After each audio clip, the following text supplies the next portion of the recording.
ある小さな村にリアル鬼殺隊がいる。私たちが写真を見てるっていうことをこの人が気づいてるんじゃない。それがどんどん肉の塊になってくる。パッと目開けて、お前死ぬよって言われたんですよ、私。信じられない話。さあ始まりました。信じられない話。この番組は都市伝説やオカルト、実体験でも人から聞いた話でも何でも OK。にわかには信じられないという話をゲストの方々に披露していただきます。今回はご覧の通り全員女性のゲストということで花がありますね。いやー、ほんとそうですよ。もういつもね、おじさんばっかですからね。おじさんっていうのは怪しい、でかいおじさんばっかりなんでね。確かに大きめの人多いですよね、確かにね。そう。スペースがすごく広く感じますもんね。確かにスカスカな感じするもんね。ねスカスカっていうと逆に良くないイメージですけどね。確かに確かに。おせちっぽく聞こえる。びっくりしちゃった。懐かしいね、スカスカおせちね。でも入ってきた時さ、このピンクの照明からスタートすることないじゃん。確かに。なんか風俗の待合室とんでもないこと言ってんな。失礼だぞ。信じられないね、これね。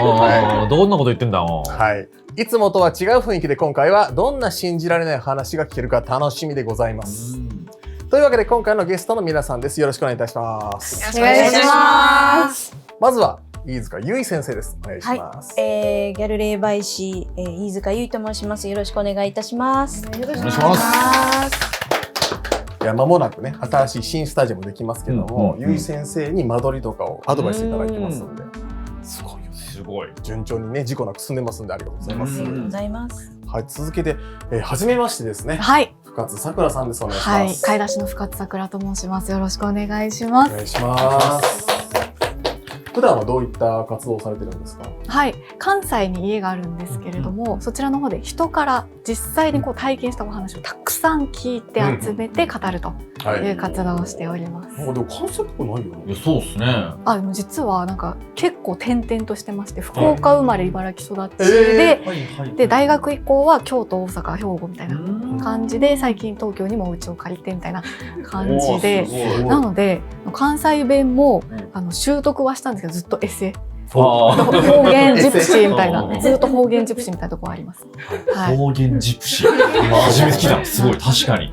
だから今日はそのエピソードトークによっては方言を使い分けるみたいな。そうですね、あるかもしれない。あるかもしれない。関西で聞いたお話で、関西体験者の方だったら関西弁みたいな。なるほどね。もう楽しみやもんな。楽しみ。今週よろしくお願いします。はい、そして牛崎千佳さんです。お願いします。ようこそこの世の裏側へ。牛崎千佳です。よろしくお願いします。前回これできなかったので、初音ちゃんが代わりにやってくれたので。横でサポートしてる。お化けのポーズのサポートなかなか聞いたことないですからね。恥ずかしいですが、はい、今日和装がお似合いですね。ありがとうございます。信じられない話の中の女性版安さ目指していこうかなと思ってます。もうちょっとじゃあこうね。サイズ感じゃないと思うんですよ。サイズ感じゃなくて、もうずっと取れなくって毎回呼んでもらうみたいな。じゃあもう次来られた時はもうスカスカ感あんまないスタジオになってるかもしれない。だからサイズがね。本日よろしくお願いします。お願いします。そして角由紀子さんです。お願いします。よろしくお願いします。いや、私も今日本当おじばっかりいると思ってたんで、結構ふわっと来ちゃったんですよ。で、なんかもう撮影どうせおじばっかりだし、なんかあんまり何も考えないでって思って、トレチノイン結構ガバガバ塗ってたら、今日めっちゃ顔向けしてんですよ。こんな女子いっぱいいるんだったらね、もうちょっと気使ってましたよ。教えてください。本日よろしくお願いします。いいですね、なんかね。おじっていうのもいいですね。おじっていうのね、なんかおじの世界で界隈の人ですから。そうですね。はい。そして最後、とやくお願いします。はい、よろしくお願いします。いやー、なかなかね、初めての試みといいますか、この女性ばかりどんな話が出るのか、純粋に楽しみなんですけど、僕も負けないように頑張っていきたいと思います。よろしくお願いします。負けないように。はい。美容で。美容ね、確かにパックしてきた。今日も俺気合い入れてそういう気合いの入れ方なんだ。しっかり気合い入れてきました。はい、よろしくお願いします。あんま見られると恥ずかしいですね。そしてですね、今回も皆さんに披露していただいた信じられない話の中で最も良かったお話にモーストバリアブル都市伝説、略して MVT を差し上げます。欲しいですね。あ、狙われてますか？もちろんです。最近なんかね、ちょっと邪魔やからいらんわって言われてます。ちゃんと、1位だったら持って帰ってくださいね。いや、もちろんですよ。関西に。はい。もう品川通り捨てられたらびっくりしますよ。それはびっくりするね。目立つ形で。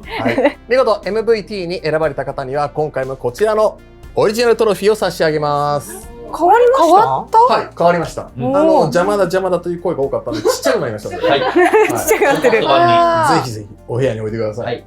私1個持ってますよ。すごい。前回の。でも今もう猫のお尻触るようになってます。それも信じられないです。それでは早速信じられない話を話していきましょう。話す人はこのルーレットによって決まるので順番も完全にランダムとなっております。それでは1投目いきますね。はい。いや、この空気の中の一発目って気使うね。そうですね。どんな話したいの？逆に早く話してしまいたい気もする。わかるな、それも。星が出ました。星が出たということは指名制なので、トヨ君指名をお願いします。そうですね。じゃあここはすみさんお願いします。はい。なんか私今日階段じゃなくても大丈夫ですか？もちろんもちろん。はい。ちょっと宇宙人に関する話。いいですね。都市伝説っぽくて。はい、なんですけれども、やっぱり2017年にアメリカのニューヨークタイムズが、ペンタゴンで UAP に関して極秘で調査を進めていたっていうことをすっぱ抜いて、その情報を出した時から今すごい UAP ってものすごく話題が広がってるじゃないですか。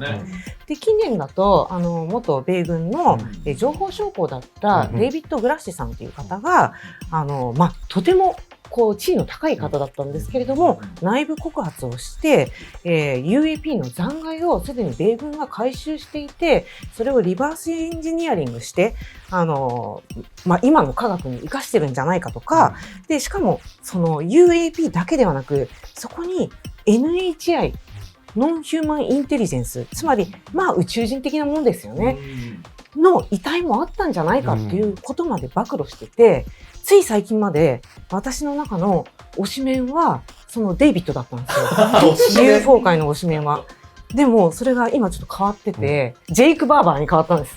ジェイクに変わって、このジェイクさんっていう人はこれも米軍なんですけれども、ヘリコプターのパイロットとして非常に評価されていた人で、かつてはボヘミアで勲章を受けたりですとか、あとは 9.11 の救出活動に関わったりですとか、でしかも NATO の最高機密セキュリティクリアランスをも保持していて、非常にだから信頼されている人だったんですね。その人が、退役して、で、自分でヘリコプターの会社をしてたんですけれども、取引先っていうのはやっぱりその米軍とか米政府とかそういったところと取引してたんです。で、ある時、その諜報機関から依頼を受けて、極秘ミッションに参加してほしいっていうふうに言われたんですね。で、そのジェイク・バーバーさんは、いつも通りミッションをこなそうっていうことで、砂漠のようなところで、そこに落ちている機体を回収するっていう作業に参加したんですよ。それを指導者でもあったのかな。で、そこで起きたことがすごかったんですよ。何それがね、砂漠に丸い球体が落ちてるんですって。で、これが全く継ぎ目もなくて、完全に滑らかな6メートルほどの卵型の真っ白なものが落ちていて、で、それを回収すると。それプラス、他にもあって、八角形って言われる機体もあったそうなんですよ。で、これは上から見ると円盤なんですけれども、8つのセクションみたいな風に分かれていて、それをもってしてなんか八角形って呼ばれてるっぽいんですけど、八角形って呼ばれる機体も回収してこいと。で、その大まかな場所しか告げられず、それが最終的にどこに行き着くのかもわからないけれども、とりあえずミッション通り、その指定されたポジションに置いて去っていくっていう、そういう任務だったそうなんですけど、不思議なことに、その機体に近づいていくと吐き気がするんです。体調悪くなっちゃう。で、そのおえーっていう吐き気ではなく、違くて感情が突き上げてくるんですって。感情が突き上げてもう吐き出しそうなぐらい、うわーっていうぐらいの感情が突き上げてくるんですって。で、これが愛とか、あとは悲しみとか、慈しみとか。で、なんかその母性とか、あと、なんか母の歌のような、なんかもうわけわかんないけど人間の感情が全部出てきちゃうんです。でしかもそれを近づけば近づくほどどんどん強くなっていって、涙が止まらなくなる。で何なんだこれは、何を我々は運んでんだ、これみんなそうだったんですね、チームメイトみんなそうで。でもそのミッションが終わった後大変な健康被害に遭うんですよ。髪の毛含めて全部の全身の毛が抜ける。抜けてしまい、あと心臓も雑音が入ってしまう。だからちょっと体調が悪くなったんですね。で、それでそのジェイク・バーバーさんはスタンフォード大学のゲイリー・ノーラン教授って今 UFO 研究で第一人者の免疫学者がいるんですけど、その先生に相談しに行ったところ、これは放射線被曝を受けていると。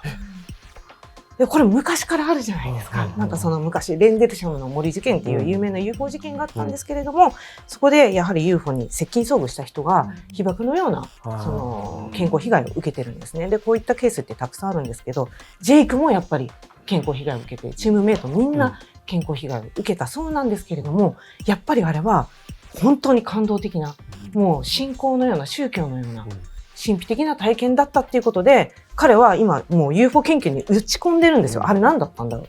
で、結局その今の UAP タスクフォースの上級にいる人に僕の任務って何だったのって聞いたら、やっぱりその UAP を運ぶこと、さらにその八角形の中にはどうやら宇宙人 NHI もいたらしいんですよ。なんかその生物、危険生物みたいな張り紙みたいなのがしてあったそうなんですよね。だからなんか生物運んでんのかなとは思ってたそうなんですけど、やっぱり NHI だっていうことが分かって、今ジェイクさんは、じゃあどうやったらもう一回自分なりに UFO を呼べるのかっていうことを研究始めてるんですよ、もう大学の時で。それで分かったのがやっぱ超能力者なんです。超能力、直感力、あと愛情深さ、ポジティブなエネルギーが UFO を呼ぶっていうことが分かって、でそういう人たちを呼んで UFO を呼んでるんですよ。でもそれがまたすごくって、だから UFO と人間の感情ってコンタクトつながっちゃうわけですよね。だからそういうなんか感情が押し寄せたりする。だからその超能力者がマジで UFO を呼ぶと UFO と完全につながるんですって。でだからその人が右に行けって言ったら UFO 右に行くし、左に行けって言ったら左に行くんですって。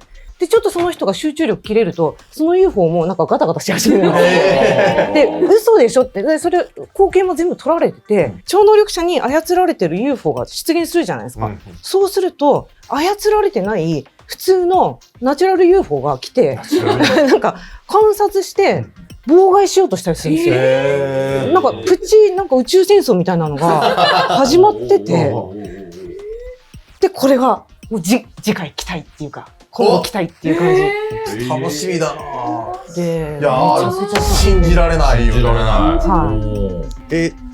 うなんですか、そのゆい先生とかその宇宙人とかオカルトって全く違う分野な感じするんですけど、今ちょっとスピリチュアル的な感じもちょっと伝わってきたじゃないですか。感情が全部出てくるみたいな。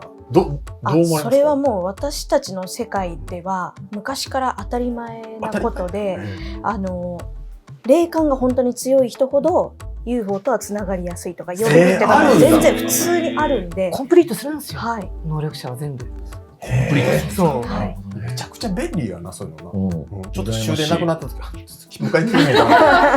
アッシーで使うな。俺全然霊感ないからさ、もう昨日なんかパソコン壊れてさ、新しいやつ新調したんやけどさ、マウスの Bluetooth が全然繋がなくて、もう Bluetooth さ繋がれへん。すごいよな。そうね。UFO 呼びたいですね。でムーの三上編集長は酔っ払うと超能力が発動するっぽくて、霊感みたいなのが発動するっぽくて、だからタクシーに乗って終電を逃して帰るんですけど、そのタクシーの運転手さんに「君こうだよねこうだよね、こうした方がいいよ」っつって「あただでいいよ」って言われて降りたりするんだって。何それ、すごいっすね。すごいですよね。めちゃくちゃ面白い。そうですね。酔ってる時は、霊と波長が合いやすいっていうのはあるので、やっぱそうなんです。それはなんでなんですかね。普段抑えちゃってるものが解放されるみたいなこと。トランス状態になるっていうのもあるんだと思いますね。なんか左脳がバカになるから飲みすぎると右脳が開花するみたいな言ってた人が、科学的にもあるんだ、根拠が何かしらね。早速ちょっと今日は深酒しようかな。いや、1個目からめちゃくちゃ興味深いな。いや、そうっすね。もう UFO とか宇宙船とかさ、なんだろう、こうありきたりなテーマだけど新しい情報では鷲見さんらしい。さすがっすよね。暴れるね、うちの UFO が。さあ、誰になるか。ゆい先生、お願いします。よろしくお願いします。なんかちょっと都市伝説寄りなお話だったと思うんですよね、鷲見さんのお話が。都市伝説ではなくて、実際自分が体験した話ではあるんですけど、この方から依頼がありまして。これ言えないですけど、ちょっと特殊なお堅い組織というか、ね、からの依頼。そうですね。本当にSP の方ついて、黒い車でバッと来て、内密にというか、一見私がやってる鑑定所って占いをやってますとはやってないので、歌ってないので、なんでもう本当に普通にこうお店にただ入っていくような雰囲気なんですけど、でも、ちゃんとそういう鑑定を受けに来まして、その理由が取り扱ったこの内容がですね、うわ、めっちゃ有名な某ね、宗教団体ですね。はい。それを取り扱って、でそこからしばらくは別に何もなかったんですけど、ちょっとこうおかしいよねっていう現象に家族全員が見舞われるようになったと。例えば体半分だけが膨大に腫れて歩けなくなるとか、それが娘さんがだったりで、いろんな病院に行ってもセカンドオピニオン、サードオピニオンしても結局原因がわからない。で、抗生剤打っても治らない。そしたら今度は自分の方にも、嫌がらせも含めてですよね。お前のせいでこうなったっていうのも直に嫌がらせを受けて。でもまた違ったことでは奥さんが急に見えるようになったりとか、急に叫ぶようになったり、家の中で。誰かに今殺される。急にここで火が出たとか。で、確かに何も火を扱ってないのに急に物が燃えたんですよね。で、その火事になった痕跡も家の中にあったんですよ。自然発火じゃないですけど、でも発火するようなものはなくプラスチックの箱だったんで、これはおかしいってなって、何かで知ってくださって、大体こういうことって日本ってやっぱり公認されてないんで、超能力捜査官ってやっぱり外国だともう公認されてると思うんですけど、日本は全体的に水面下なんで、で依頼が来まして、でちょっとそれを取り扱ったから呪われてるんじゃないかと、自分のこの家族含め家計がということで、ちょっとお家に行くっていうことで後日家に行ったんですけど、なんかその方と会ってから私の携帯がバグるんですよね。急にこう砂嵐みたいに、携帯がそうなることってないじゃないですか。ないですよね。はい、画面が緑になったり、急に OK、Google が喋り出したり、お疲れ様でしたとか急に言ってきたりしたのでだからいいことか分かんなかったんですけど、ちょっとこう変だなと思いながら当日行って、でご自宅に伺って到着して、でそこから10分ぐらいかけて準備をしてたんですね。到着して10分ぐらいですね。ただいきなりピンポーンってインターホンが鳴って、何かなと思ってその奥様が見られたら、同じ色の傘を差してる団体が黙ったまま顔を隠してこうやって立ってるんですよ。漫画の世界やな。怖いな。でやっぱりシェルターがあるんですよね、そういう方のうちには。これは完全に多分私を絶対につけてきた。もしかしたら自分に何か装着をして GPS か何かをつけて、お話をしに行く時からもう全部聞かれてたかもしれないと。だ念には念で隠れてください。隠れたんですよ。もう本当にその時にジャック・バウアーってこういう気持ちなんだと思ってこれ本当大丈夫かなと思って、大体そこから15分ぐらい隠れて、でそこから何も言わずにまた去ったんですよね、その方たちが。でも怖いけどもやらなきゃいけないし、やることはやって全部収めて帰ろうということで始めたんですよ。やっぱりその土地の方にも何か置かれたりとか何か埋められたりとかしてるので、その方個人のお祓いだけじゃなく、家の外も家の中もその方個人も全部お祓いをしましょうということで、12時間かけて、だいたい我々のお祓いってそんぐらい、もうほんと万全にやるっていうことを考えてやるんですけど、ただちょっといつもより時間はかかった内容だったんで、で外に出て、ちょっとこう何かやりますよね。分かんないようには作法をやって、もちろん唱えないで近所の方も目があると思うんで、軽くやってたらさって人影が隠れたのが見えて、パッて見たら撮ってるんですよね、私をカメラで。怖い。やば。で思わずまだ若かったのもあったんで、おいって言っちゃったんですけど、強い。おいって言ったら逃げたんですよ、走って。はい。で走って逃げたと思って、今のうちだと思ってやって、で何時間か経ってもう一回様子を見に行ったら、私5メートル下あたりにそのちょっと開くマンホールだったんで、開いてるそこの隙間に入れた時、大体すごい深さだったんで、これは掘り起こされないだろうって、見事にそれ全部掘り起こしてたんですよね。すごい。よっぽど。執念深さというか、もう本当そういうの分かって今日は来たんだと。でうわってやられてるって一人で喋ってる時に、また今度違う女性だったんですけど、女性がこうやってまたカメラ撮ってるんですよ、私を。怖い。でも集団だなと思って、でまた目が合った時に走って逃げたんですけど、とりあえずまたそれを収めて、でお祓いをして、後日お話を聞いたら、無事1週間はかかったんですけど、謎だったむくみとか腫れっていうのが解けて、娘も歩けるようになって、学校に行けるようになりましたっていうお話で、一応そこはなんかハッピーエンドだったんですね。なんですけど、私の携帯だけおかしいんですよ、まだ。なんか飛ばされてるのかなと思って。でもこれはもう変えようと思って、で携帯ショップに行ったんですよ。そしたらパッて見て分かったんでしょうね、携帯ショップのお姉さんが。少々お時間いただいてよろしいですかって言われて、と思って持ったまま裏に行ったんですよ。で3人ぐらいで喋ってるんですよ、偉い方と。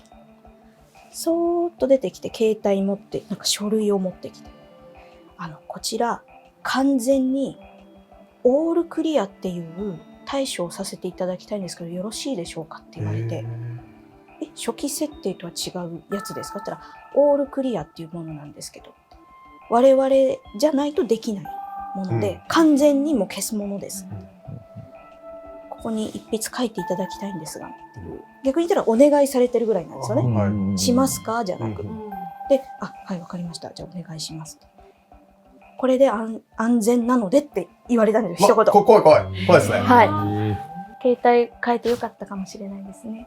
ってささやかれて、で携帯変えまして、無事何にもなく終わってるんですけど、オールクリアっていうのがあるんだっていう、またその驚きと、自分の勘違いは勘違いではなかったというか、気のせいで思いたかったんですよね。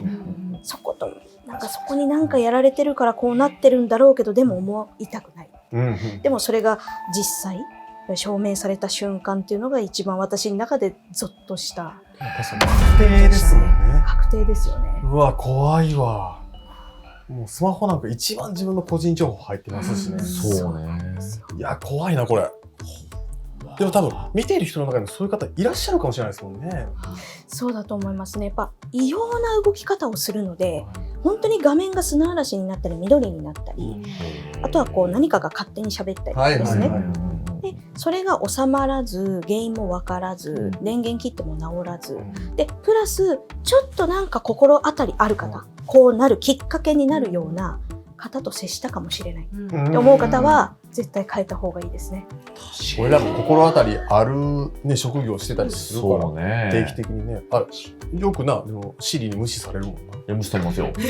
全然相手してくれないからひどい。安心かもしれないですね。人の話聞いてなさすぎて。いやちょっと信じられないですね。いや、信じられない。いや、怖いな。怖いっすね。さあ次はいろんなジャンルの話聞けるのいいね。そうですね。お、星が出ました。指名制ということで、とにかく指名をお願いします。じゃあここはじゃあさくらさんお願いします。よろしくお願いします。はい。私大学ぐらいで怪談っていうものにハマりまして、で身の回りの方に不思議な体験談ないって聞きまくってたのがその原初の怪談体験みたいなところなんですけど、私のこの一番最初に聞いた怪談っていうのをよくよくこう思い出してみると、母親からこう聞かされていた体験談だったんですよ。私が5、6歳ぐらいの頃だったんですけど、だから25、6年前とかですね。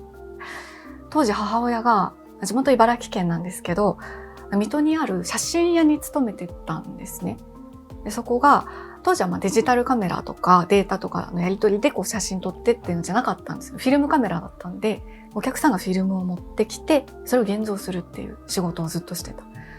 で1日何百枚っていうそのフィルムから現像するんですよね。で写真を焼いてると時々変な写真が入ってくる。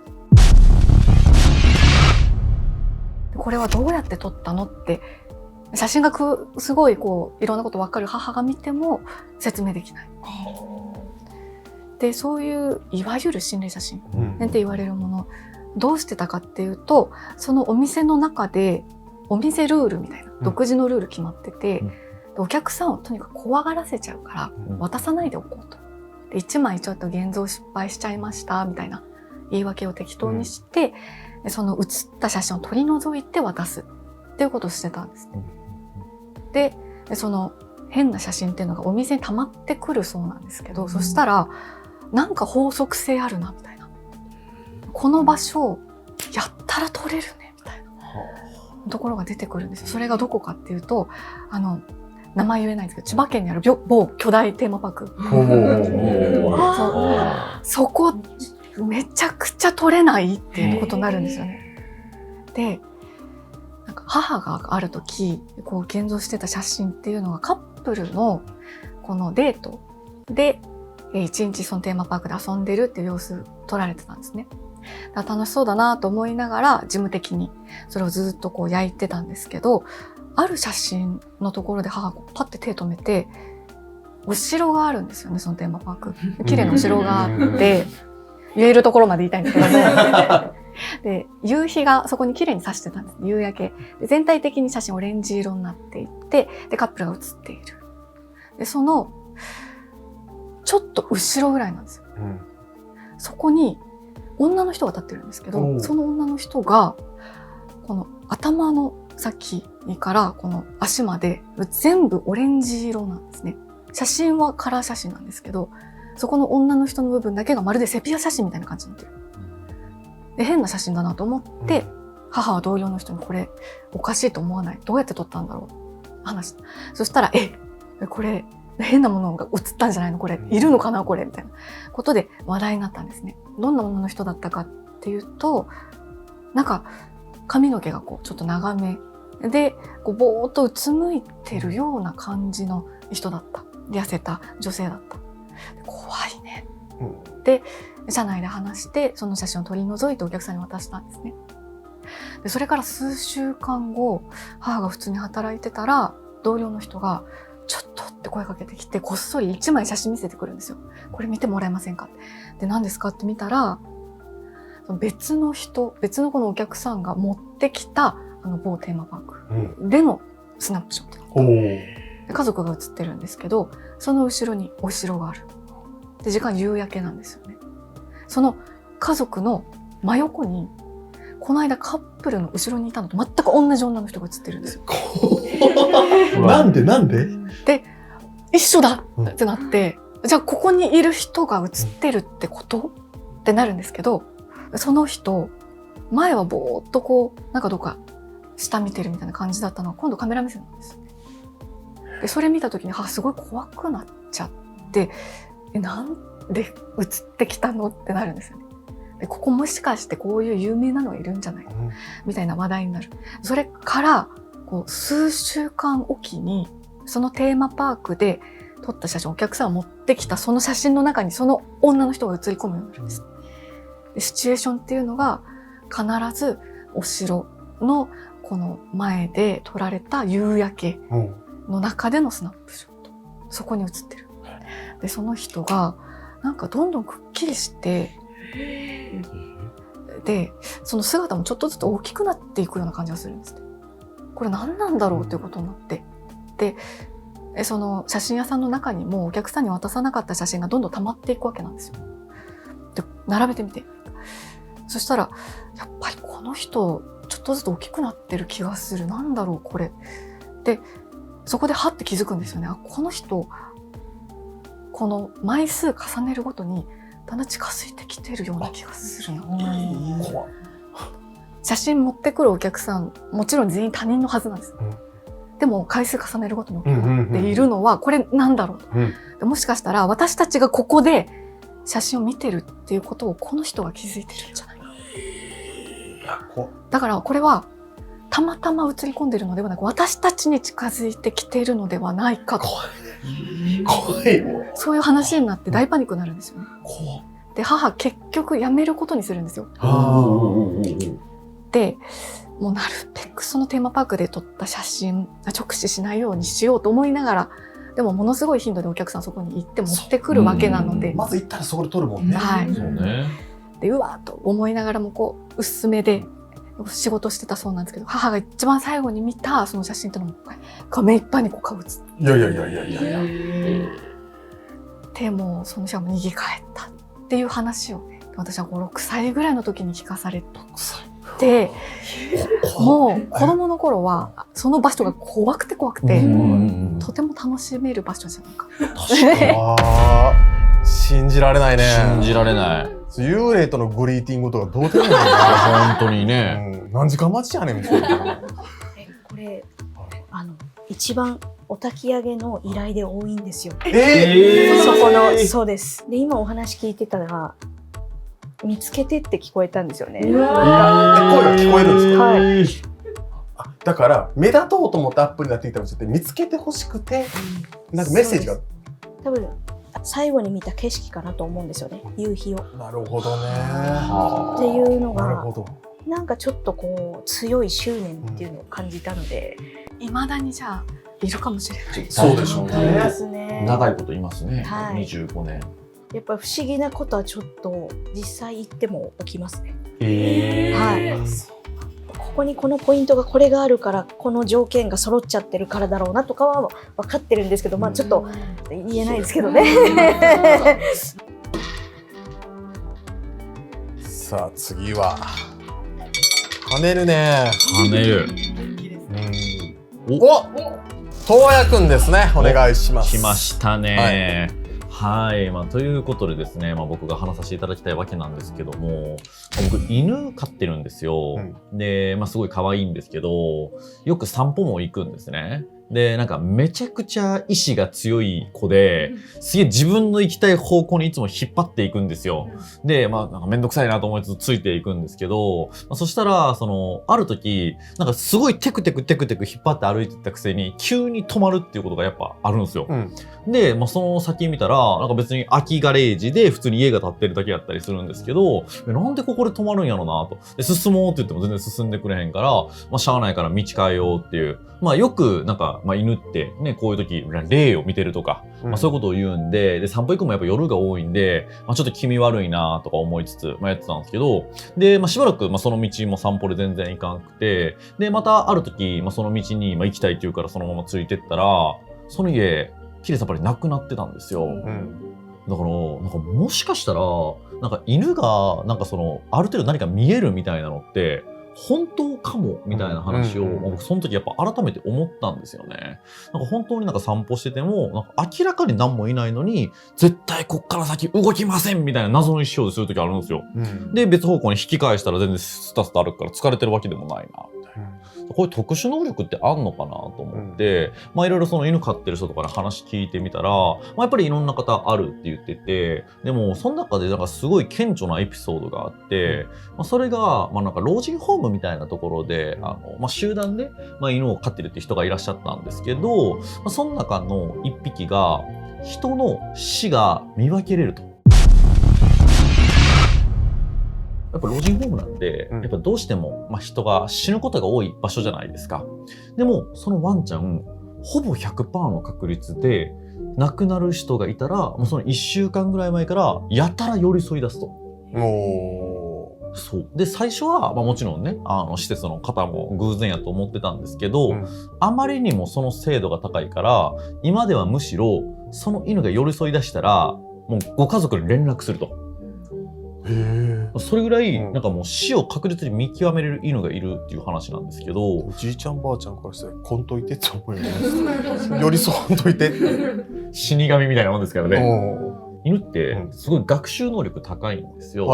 いろんなねその芸を覚えられたりとか、ドッグコンテストとかもあったりするんですけど、その死を見分けれる犬も東日本の大震災の時を、すごい経験した犬みたいで、別にその救助犬とかじゃなくて、普通に一般家庭で飼われていて、で、まあちょっとそこのご家族もちょっと亡くなったりとか、なんか身近な方の死をたくさん見たんでしょうね、その時に。で、そこからその老人ホームに引き取られて、で、その死が分かるようになったっていうことがまあ言われてるんですよ。なるほど。もうこれだけでも結構信じられないなと思うんですけど、今、この犬のこのやっぱ能力とかって、まあ、実際いろんなことやっぱ活かせれたらいいよなって思う人がたくさんいて、そこで使われてるのがこの AI の技術らしいんですよね。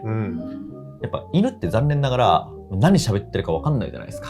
まあ、飼ってたら餌欲しいんだなとか、なんか遊んでほしいんだなとかはありますけど、やっぱ細かいこと何言ってるか分かんないなと。そう。まあ、やっぱ犬なんで。まあ、でも、まあ昔入りましたよね。バブリンガルって。そう。でもある時は、まあやっぱちょっとジョーク商品というか、おもちゃだよねって感じだったんですけど、今これ本気で犬のまあ音声ってのはもう死ぬほど世界中に溢れてるわけじゃないですか。を AI で研究して、どんどんディープラーニングしていって、何を言ってるかっていうのを分かるようにしようと。クジラの声とか、まあ、猫の声とか、いろんな動物でその研究っていうのが行われてるらしいんですよ。で、犬もその筆頭で。ということは、もしかしたら、この先、もう医者じゃなくて犬が死刑宣告する、もう間もなく死にますよあなたはっていう日がやってくるんじゃないのかなっていう話です。喋んないでほしい。冒頭のポムの話いる？いやー、きっかけやな。うちの犬可愛いから。ポムがそんな感じになるんかと思って、ドキドキしながら聞いてないけど。でも、じゃあ、俺死ぬときすごい分かるから嫌じゃない？いや、多分さ、優しいな、全然噛んでこうようになってきたみたいな。そう。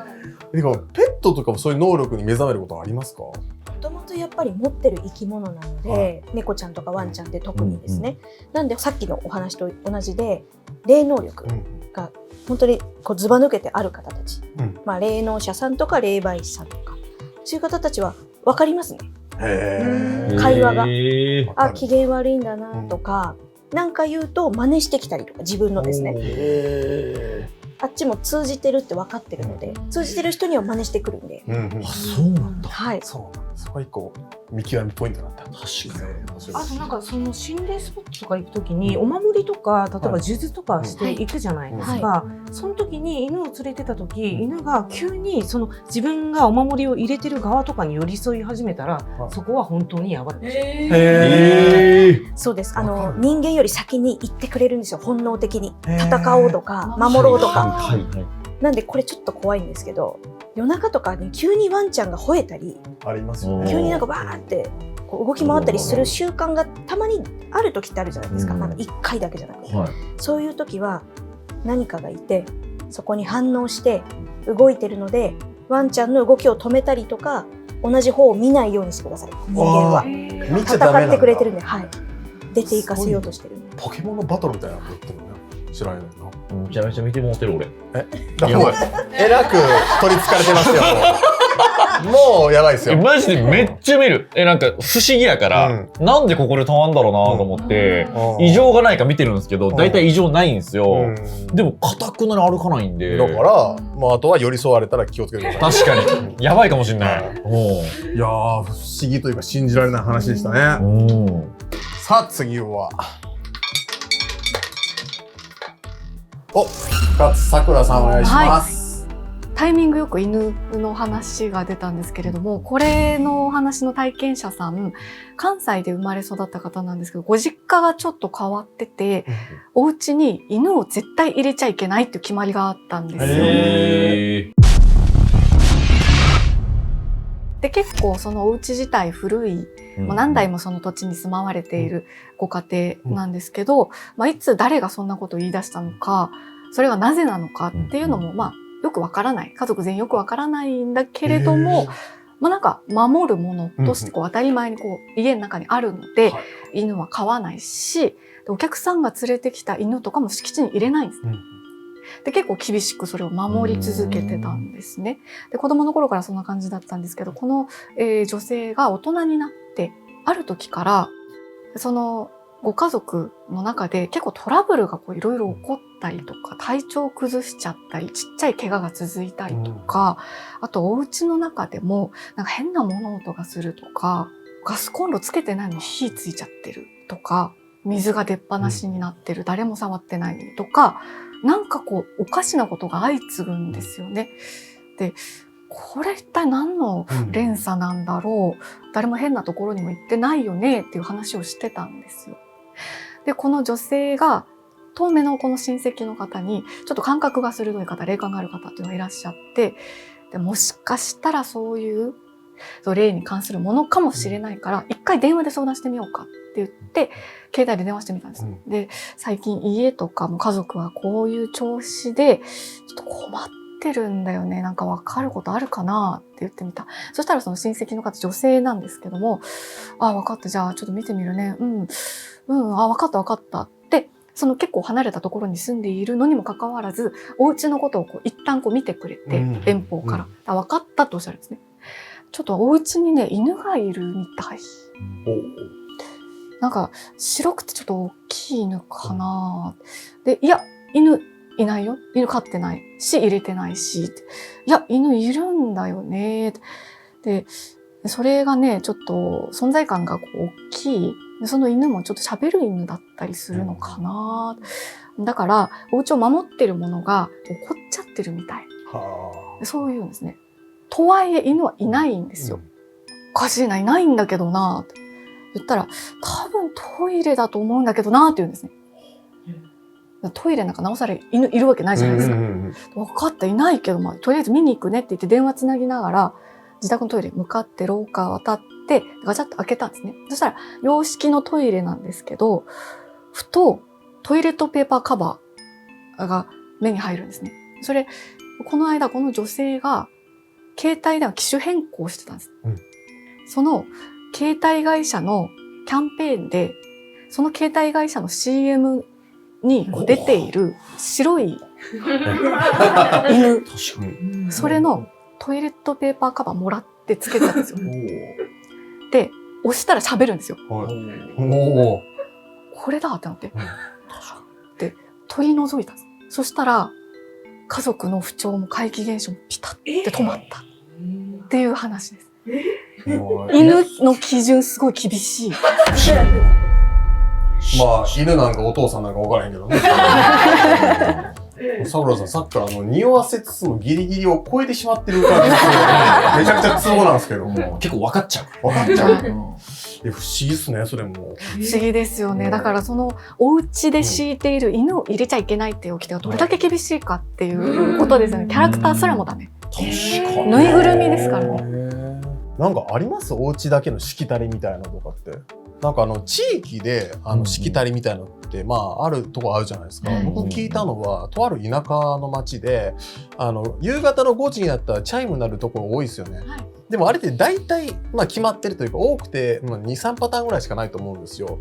あれ昔5時、まあ、そのあたりにめちゃくちゃ子供が神隠しに会う時間だったらしいんですよね。例えば子供がいなくなる時間がその時間に多いから、戻ってくるために鳴らしてるっていうことらしかったりするんですけども、でその時にいろんな音を試したんですって。その中で今の曲、まあ、何かしらの周波数が出てるか分かんないですけど、曲になってからパタッとやるんです。そうだから5時のチャイムで何でもいいわけじゃないんですって。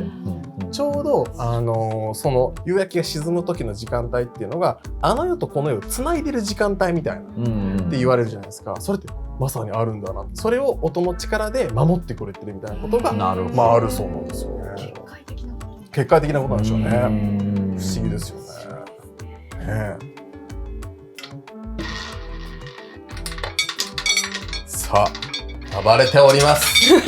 暴れてるなね。さあ、誰に落ち着くの？来ましたね。はい、よろしくお願いします。今日撮影してるのと2月の半ばなんですよ。で、これ放送されてるのが3月のまあ中旬ぐらいと聞いてるんで、ちょうどバレンタインとホワイトデーだなと。ちょっとお菓子に関するちょっと都市伝説を喋りたいなと思ってるんですけど、これ、なかなか表に出てない話です。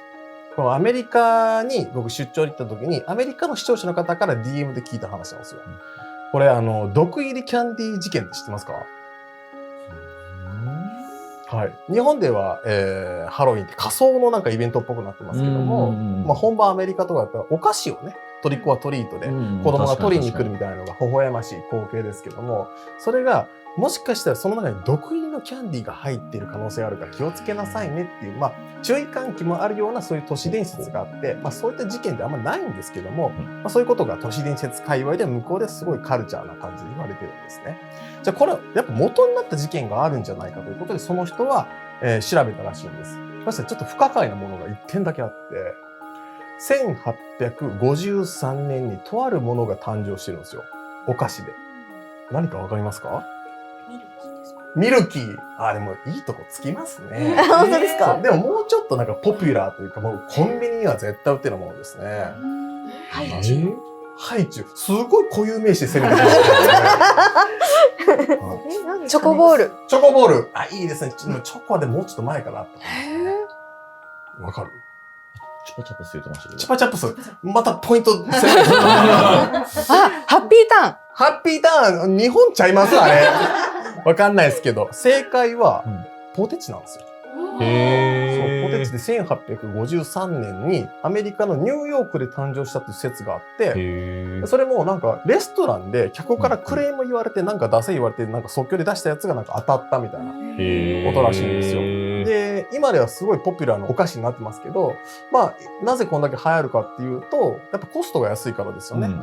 じゃがいもを薄くスライスして揚げる、もしくは焼く。で、あとフレーバー振って終わりっていう単純な工程しかないからなんですけども、実はですね、1853年に誕生して1900年代に突入して、そのポテチが一気にこう普及していく中で、とあるね、フレーバーが大流行したんですって。ただそのフレーバーが大流行するんですけども、地域によってね、偏りが出てくるんですよ。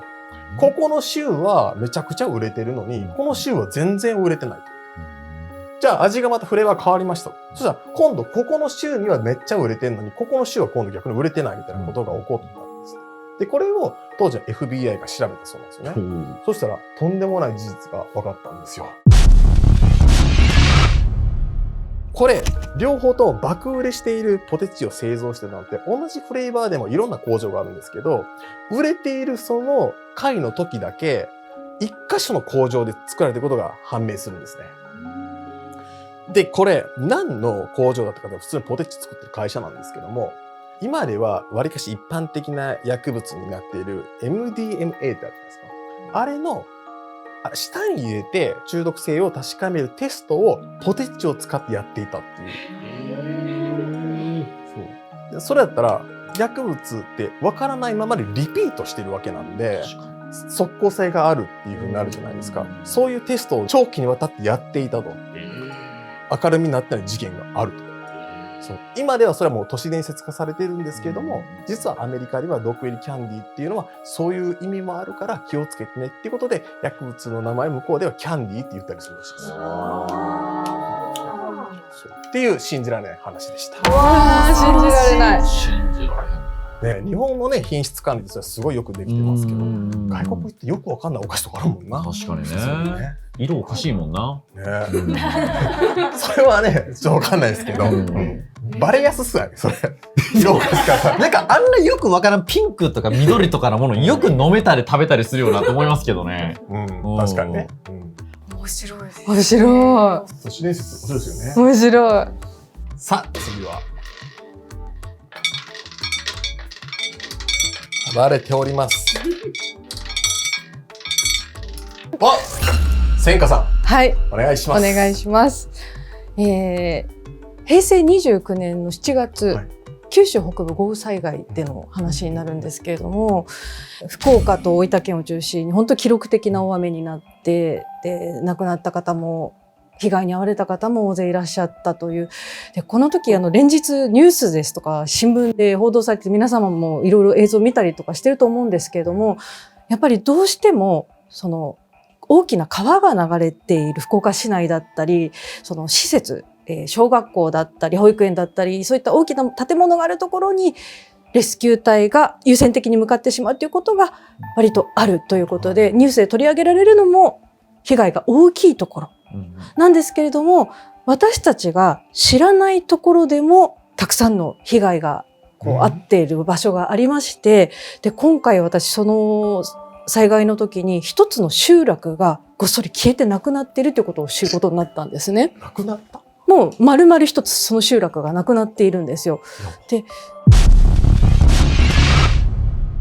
その時にその集落に実際に救助に当たったっていう方から私お話を聞かせていただきまして、この方が地元の方でレスキュー隊ですとかその消防隊員ではないんですよ。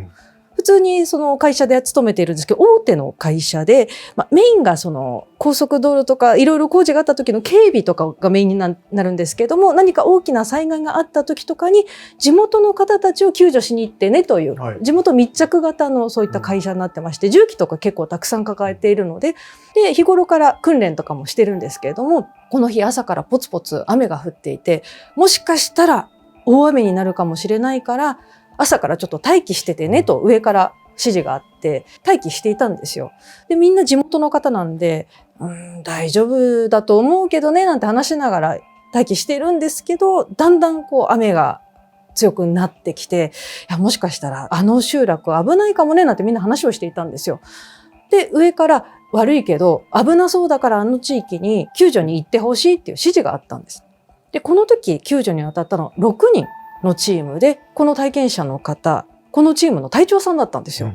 そこは確かに危なそうだから行きましょうということで、2台の車に分かれて、1台が資材を積むトラックで、もう1台がその住民たちを一緒に乗せるバス、2台に分かれて現地に向かいまして、で、この集落っていうのがもう段々畑みたいになっていまして、大きな道路に出るまで30分近くかかるくらいの相当な田舎なんですよ。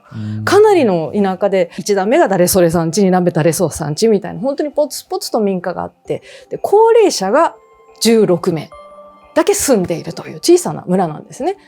で、現地に行って危なくなさそうなところにテントを張って、じゃあこれから名簿を頼りに皆さん、じゃあ避難しますよと声かけていって、ようやく皆さん集合して、じゃあ皆さんいますね。じゃあこれから近くの小学校の方に避難しましょうと言っていたところ、一人のおばあちゃんが、孫がおらんって言い始めたんですね。孫がおらん？孫ってなったんですよ。孫？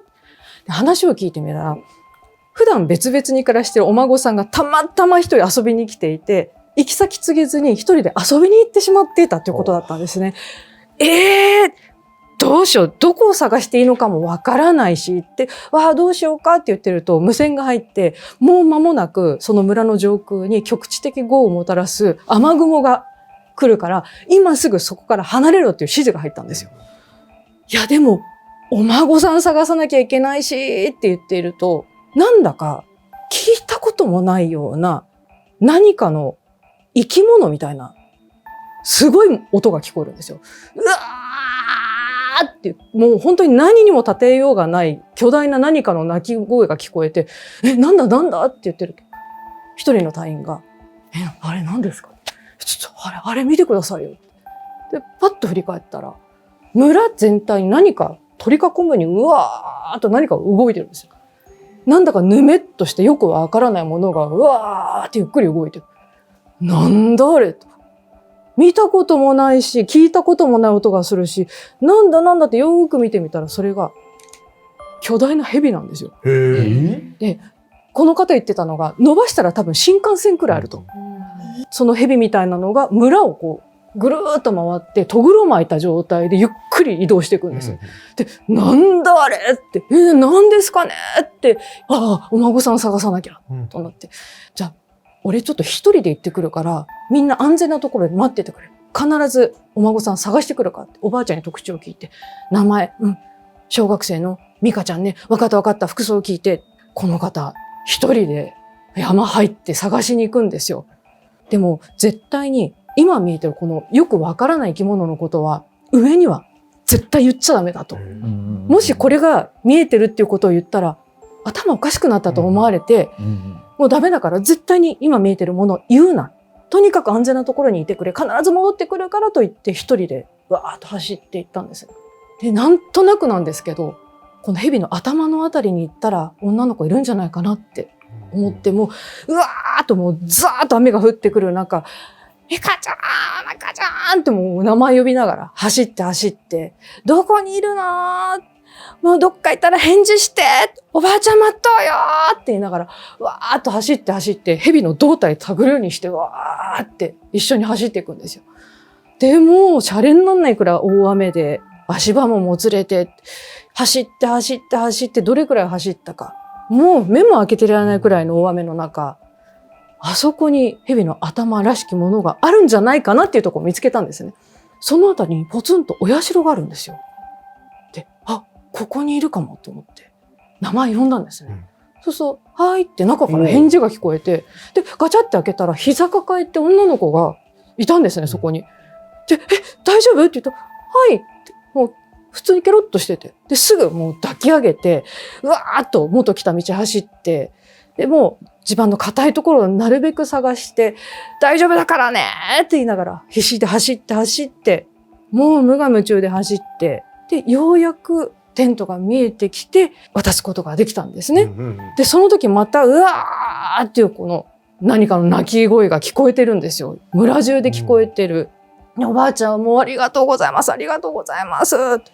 よかったよかったって言ってわーって鳴き声が聞こえてる中、振り返ったら、さっきまでいたはずの蛇のようなものがいないんです。鳴き声だけが轟いていて、で、その時、ブチブチって何かがちぎれるような、引っ張ってた糸が切れるような変な音が聞こえるんです。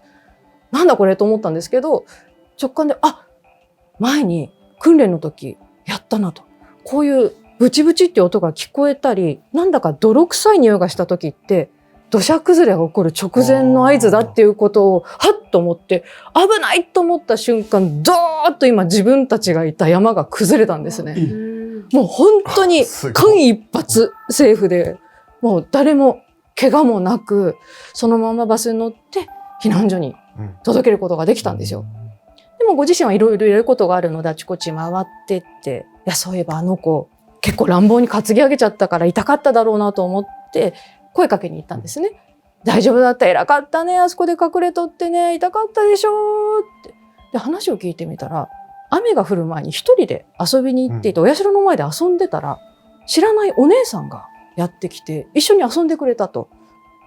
で楽しく遊んでるうちに雨が降ってきて強まってきたから、大人の人呼んでくるからこの中で待っててと、雨の当たらないところでお姉さんがこう入れてくれて、あ、でも心細くないようにって言って、じゃあこれお守りねって、お守りこれ持っててって言われて、これあれば大丈夫だよって言われて手渡されたと。でお姉さんは大人呼んでくるって言って山降りてっちゃった。で女の子はそのままずっと言われた通り待ってたんですね。でその時に渡されたお守りだよって言ってパッて女の子を手広げたら、これ蛇の抜け殻なんですね。で周りにいた大人たちがふーってなって、でも大人が怖がると子供が怖がっちゃうから、そうなんだじゃあお姉さんに会ったら返さんといかんねって言って、その場をね、もうなんとかなだめて、結局話をした結果、村人たちとお話をした結果、もう新しくお家を建てたりする経済力も体力もないから、村はもう潰してしまって自分たちは別のところに住みましょうと。でもあんなことがあった後だったから、お社だけは新しく建てて、そこに今もうポツンと、もう全く新しい道路もできたんですけど、なぜかそこに一箇所お社だけが残っているっていう、そうな信じられない。よかった、ハッピーエンドでな。そうなんです。誰も怪我もみんな健康に避難できたっていうことで。すごいな。巨大なものは守り神だったんですか？そうですね。蛇神信仰があったんじゃないかっていうお話だったんですけども、何度かどうしても行ってみたいのでっていうことを言ったんですけど、場所は教えていただけなかったです。行ってみたいね、確かに。どうしてもちょっとやっぱり神様のことだから難しいのかなと思いましたけど。ポツンとお社立ってるとこありますもんね。道路とかわざわざ横にそこ作ってるみたいなの。いや、あるんだな、そういう不思議な話。そうですね。蛇って災害のイメージが強かったんでね。ね、よかった。全然。めっちゃ暴れる。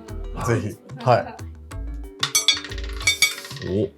さてと、次は、僕来ましたね。はい。じゃあ僕もちょっと探しても見つからないちょっとお話ししますね。僕も今スタジオを移転するということで、自分の家の引っ越しもあるので探してるんです。不動産を探してるんですけど、僕が子供の時と今が結構間取りというか、その作り方が違うなと感じる部分は結構あって、まず一つ目は、和室が圧倒的に減りましたよね。今の新築物件って和室あんまないですもんね。で、他には、お仏壇を置くスペースが減っていたりもしますね。で、もう一つね、あることに気づくんですよ。何だと思いますか？わかりますか？あ、なるほど。ちょっと昔の戸建てとかあったりしますもんね。雪国とかもあるのかな？ちょっとわかんないですけど。電話を置くスペースですよ。昔なんかちょっとくぼんだスペースがあって、そこに電話機を置くっていう電話棚と呼ばれるスペースがあったと思うんですね。なぜかというとそこに電話線が後ろが出てるからそこに置いてくださいっていう最初から間取りがあったと思うんですけども、そういえば最近ない。まあ当たり前ですね。スマホが普及してるんでと。で、これ僕政府関係者の方から聞いたんですけど、ちょっと前にとある省庁の家族向けの寮っていうのが開放されたんですけども、そこが1970年代からある建物らしくて、かなりオンボロだと。ボロッチーンで、今新しいそのファミリー層の省庁の職員が住みたくないとあんまり。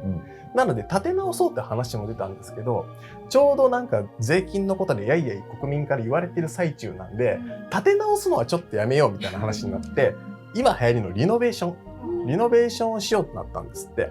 で、その時に、一旦その入っていただいた方は出て行ってもらって、全く新しい人たちがそこに住むことになったと。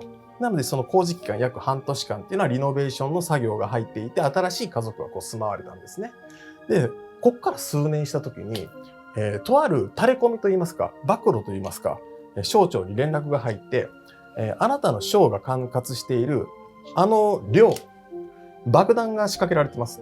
ってなって、これ大事じゃないですか。で、実際調べたんですよ。そしたら、あったんですよ。で、これがどこにあったかというと、もともとそのリノベーションする前は電話棚がちゃんとあった空間っていうのが板で埋められていて、この中にあったんですよ。だからもう最短で一番分かりやすいところに置いとく。っていうことがあったそうなんですね。これだけはちょっと信じられないじゃないですか。で、ちょっと風水的なこととかそういうのはわからないんですけど、部屋って使ってないその空間があると運気下がるとかって言われるじゃないですか。風の通りが悪くなるとか、人が踏み込まない場所ってそこから傷んでいくとかって言われるんですけど、今そのリノベーションだけ形だけして、その、電話棚があったところっていうのはただ板が乗せられているところが結構多いらしいんですよ。都内とかでも。もしそこに引っ越しをしてなんか運気悪いなとかっていうことが何をやっても改善できない場合は、一個前の間取りを探してみると、もしかしたらそこに答えがあるかもしれないっていう信じられない話でした。めっちゃ怖いやつ。なるほどね。でも分かんないよね。分からん、そんな。今の間取りしか見ないし。そんないちいち壁コンコンせんせん。そう。分かんないですよね。結構住んでいらっしゃるのに気づいてない方結構多くて、住んで何年かした時に、あれこんなとこに空洞があるけど何だろうとか、あれここ扉になってるけど何なんだろうとか、結構ザラにあるので。変な家やで。確かにね。まさしくね。それがちょっとその爆弾っていうのはちょっとびっくりですけど、前の人なのか業者なのかの。でも全部の部屋に対してあるんで、多分スパイ的なものだと思うんですけど。やばー。でもそれこそ千子さんの階段とかやってると、よく水回りとか川とかそういうところに霊的なもののお話多いじゃないですか。何をやってもその霊的なパワーを感じてしまう家って、実はそこを掘り起こしてみると古井戸があったりみたいな話多いですよね。井戸の話は聞きますよね。それ気づかずに。井戸が下にあるって思って飼ってないですもんね。住んでる人はね。確かにそういうこと結構あるんだなと思って。そうっすね。なんで私も出張行ったら必ず床下見ます。絶対床見るか。床下を開けて、もう自分が入って、本当にこのぐらいのスペースがあったので。ちなみにどういう空間だったんですか？ホテルとか。もう戸建てですね。でその戸建ての作りもやっぱなんか変なんですよ、部分が。でそこで自分の今までのそのいろんなものをこう書き合わせた時に、これってもう本当おっしゃったようにスパイとか何かそのよからぬもので使ってたところをで貸し出してる大家さんも貸してないんですけど借りたいんだったらいいですよっていうその意味深な言い方だったんで、よくあります。そういうのやばよくあります。スミさんは気になります？間取りとか。間取りとか気にしたことないですよ。そんな感じですよね。はい。なんかでもね、隙間とかあると良くないって言いますよね。中2階とかそうですよね。とかもあんま良くないって、その人によっては合わない人多いみたいなことは聞いたりしますけど、全くむしろそういういびつなとこ好きです。面白い。それこそ今引っ越しの時期なんでね。そうですね。ぜひ新居を考えている方は参考にしてください。いや、信じられへんな。そうですね。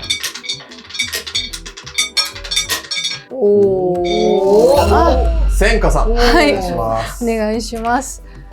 これまだ調査中というか、取材の途中なんですよ。というのもつい最近お伺いしたばかりで、ちなみに皆さん鬼滅の刃ってご覧になられましたか？アニメ、もともと漫画でアニメになって、で鬼に家族を殺された少年が鬼を退治していくってみたいな、そのざっくりそんなお話なんですけど、北海道のとある小さな村にリアル鬼殺隊がいるかもしれないっていう話なんですよ。北海道で、もともとは京都にご先祖さんがいたのが移っていかれたんですね。で、今の当主が54代目の若い方20代の方なんですけれども、この方のおじいちゃまがですね、お師匠さん的存在な方で、いろいろともう本当に子供の頃からそれ修行だとは分かってなかったんですけども、いろんなところに連れて行かれたと。今思い返してみればこれ全部修行だったんだなって気づくんですけれども、実はその北海道のとある村にですね、鬼を封じ込めてある石が神社に封印されているらしいんですね。で、そこをもともと村人が結構住んでいたんですけれども、今もうほぼ誰も住んでいないと。神社だけがあって、その中に鬼を封じ込めてある石だけがあって、今ね、その結界が緩まないように週末に必ず見に行っているっていうんですけれども、実はその石の中に鬼を封じ込めたのがおじいちゃんなんですね。まさにそのおじいちゃんなんですけども、実は150年くらい前にその村で男性ばかり狙って意味のわからないその死に方をする人がすごく頻発して起こっていたっていうのがあって、しかも血を抜かれた状態、どうやってやったのかわからないんですけれども、出血多量で倒れている男性がいる、あるいはもう切られている、もうみんなその血がない状態で倒れている。でも150年前っていうとなかなかその犯人をこう見つけることができなくて、割とうやむやになってしまったりもしていて、でもどうしよう、怖いと、何が起こっているのかわからないから何とかしてほしいということで、もうそれがずっと続いていたので、そのおじいちゃんが今から97年前になるんですけれども、その原因をたどろうということになって依頼が来たんですね。どうしてもちょっと鬼が出るっていう噂があって、でちょうどその頃同じぐらいその死者が出るっていうのと同じタイミングで、この村に見たこともないすっごく綺麗な女の人がいると。若くて妖艶なすごく綺麗な女の人の目撃が相次いでて、でも村人ではないし見たこともないようなすごく綺麗な人がいる。それをみんな男の人は見に行きたくってっていう話、同時にその噂があって、でおじいちゃんはもうおとり捜査じゃないですけれども、村人というような形で行ったところ現れたと、その美しい女性が。でもおじいちゃんはいろいろと修行をされている方なので、これ鬼だというので術を使って正体をこう表させたわけですよ。そうするともう全く違う、綺麗な女の人とは全く違う容姿で、もうドロドロに溶けた状態で、しかも一番わかりやすく言うと餓鬼が一番近い容姿だった。でそれをなんとか術を使って道具なんかを使ってその石に封じ込めて、そのお社の中に未だに封印してあって結界が貼ってあると。で今54代目の当主のもうおじいさん亡くなっているんですけども、その20代の方が週末に見に行かれてるんですけど、表向きは大工さんとして一般人に紛れて生活をされているそうです。ちょっと暖かくなって春になったらその神社さんに行ってみようかなと思ってます。いいですね。はい。信じられないけど。はい非常にちょっともう聞いててずっと鬼滅の刃っぽいなって思いながら、でもそのアニメを見ていても分かると思うらしいです。似たようなことを修行されているので、やっぱりその妙なものっていうのは一般人に紛れ込んで隠れるのがすごくうまいらしいんですよ。なのでもう扱う依頼があるのが大体プロの方で、アジャリさんとかもう神主さんがもうどうにもならないからちょっと見てほしいっていう依頼が来るらしいんですね。である神社さんからもうちょっとどうにもならないから助けてほしいと言われたのがその一人、最近自分が自分なのかよくわからないって言っている女性がこれから来ると。でその方がその鳥居くぐった瞬間に神木がグラグラグラグラグラっと揺れ始めて、もう無理だからっていうので依頼を受けてこう行くとか、そういうこともあるそうなので、ちょっとみんなの知らないところでそういう不思議なことって起こってるんじゃないかなって思いました。はい。いや、不思議やな。もしかしてなんかその漫画の元ネタに近かったりしてって思いました。このお話があってからもしかしたら生まれてた漫画かもしれない。その元のどういった存在の方なのかっていうのは聞いたんですけど、ちょっとそのあたりを教えてくださいということだったんで、もうちょっと取材を重ねてってお話完成させていこうかなと思って。いつかね、生の鬼殺隊が出演される日そうですね。そうです。実は今大工なんですけど、はい。刃さばきうまそうですね。さあ、暴れてますな。星ということは指名制ですので、とあるの指名をお願いします。それではすみさんお願いします。はい。私やっぱり横田プロダクションって、日本でよく幽霊というかよくわからない存在が出るところを調べていて、それ3、4年調べてるんですけど、その中で何度か物質化した手っていうのを見てるんですね。グラデーションがあってかなり薄いもの、もう向こう側が透けて見えるぐらいのものから、はっきりしたもう人間の手と同じようだけれども真っ白なものまでいろいろタイプがあって、で一言でやっぱネットとかでは物質化って言われるんですけど、いや物質っつっても結構あれ違うんだけどな毎回っていうのは思ってるんですよ。やっぱその映像だとそこら辺が捉えきれなくて、目視するとだいぶ違うので、それだから物質って一言で言ってもいろいろあるよなっていうふうに思ってて、いろんな物質化について調べていたところ、ちょっと海外の文献で物質の変容のすごい話があったんですよね。で物が物質が変わったっていう、都市伝説みたいな奇跡みたいな話なんですけど、これが何百年も前の話とかじゃなくて1990年代の話なんですよ。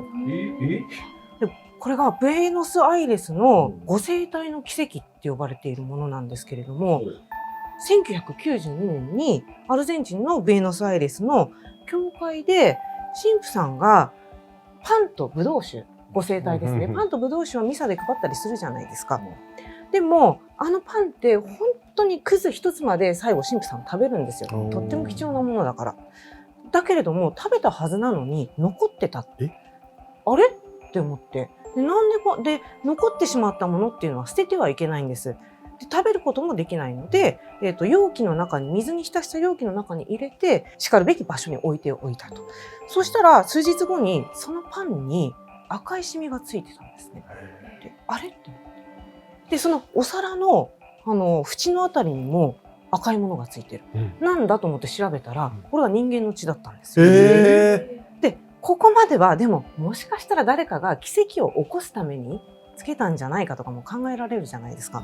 そこから数年後1996年にまた5生態パンが起こってたんですね。でまたなんか急にパンが現れてるっていうことでまた同じように容器に入れたんですよ。そしたら今度はそれがどんどん肉の塊になってきて、ありえない。でうわっていうことで現ローマ教皇、当時は司教様だったんですけれども、現ローマ教皇にもそれを報告して観察しようっていうことになったんですね。でそれをどんどん肉塊になっていって、もう完全なもう肉の塊みたいになっちゃったんですよ。でそれをじゃあ科学調査をしようっていうことで調べていったら、筋肉組織である。へそして生きた白血球が見つかったんです。ってなるじゃないですか。でそれでその次はこれ教会が科学調査に出してたって言ったら、その信仰深い科学者とかがもしかして奇跡認定したいがために間違った調査をしてしまうんじゃないかっていうことで、誰が調査を依頼してるか何にも告げずにニューヨークかなんかの、大学の科学チームに見てもらったんです。そしたらそれが左心室の心筋だっていうことが分かったの。左心室でまだ生きている状態。その肉塊が見つかってから何年も経ってるのに腐ってなくて生きた状態で見つかっている。しかもこの左心室の状態っていうのが心臓が極度のストレスを受けた状態、そこまで分かったんですよ。キリストって言ったらやっぱり心臓槍で貫かれてますし、心を痛めて亡くなられている。そのストレス、まさにそういったストレスなんじゃないかみたいな。でそういった奇跡っていうものが確認されているんですけれども、このブエノスアイレスだけじゃなくていくつかの国で似たようなことが起きていて、ものによっては本当にパンと肉塊がもう重なり合った状態になっちゃうんですよ。ミルフィーユマジでミルフィーユで、そういう物質の変容が起きるんだなっていうことで、やっぱ我々やっぱ物質って言ったらもうね、固定で固体としてあるものって思うんですけど、よくもう本当にミクロな話だと観察者によって物質の性質ってね、粒になったり波になったり変わるって言われてて、それはマクロには適応しないとは言われてるけれども、物質ってやっぱりまだ分かんないことが多いんじゃないかなっていうふうに思ったっていう。いや、信じられないけど。信じられない。神秘よね。奇跡ですよね。肉からだったら DNA とか取り出せそうですね。そうですよね。確かに。すごい。恐竜とか生きかれへんから。誰っていうか何なんですかね。そう、わかんないよね。神なんですかね、ほんまに。いや、でもすごいよね、それ。でもありえないことないんでしょ、だってそれ。あるんですもんね。あるもんね。いや、すごい。じゃあ奇跡。横澤プロダクション出てんのももしかしたらイエスの手かもしれないってことですよね。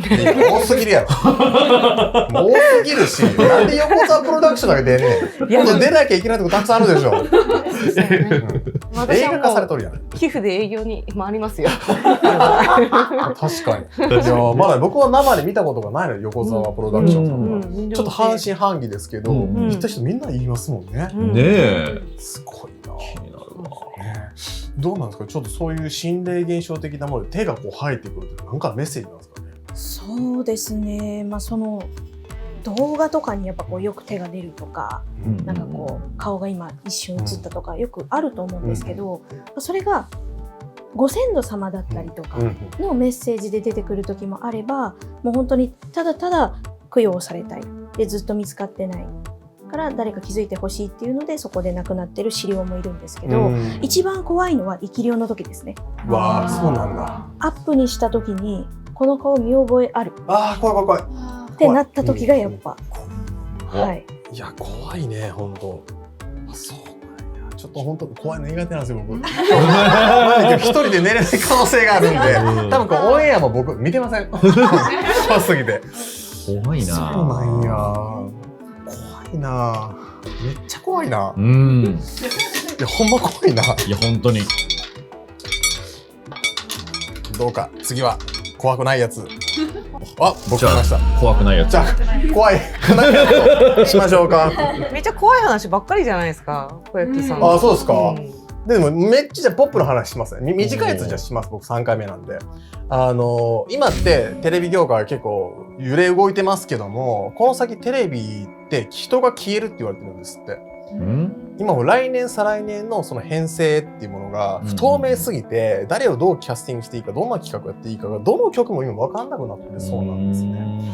でそれなんでそんなことになるかというと、オールドメディアっていうのはそのテレビというものと新聞というものが二大巨頭として挙げられると思うんですけど、じゃあ片や新聞の方でそんな炎上してるのってそんなイメージあんまないと思うんですよ。確かに。何かしらこう批判的なことはあれど、だから連日こう加熱するほどの炎上ってないじゃないですか。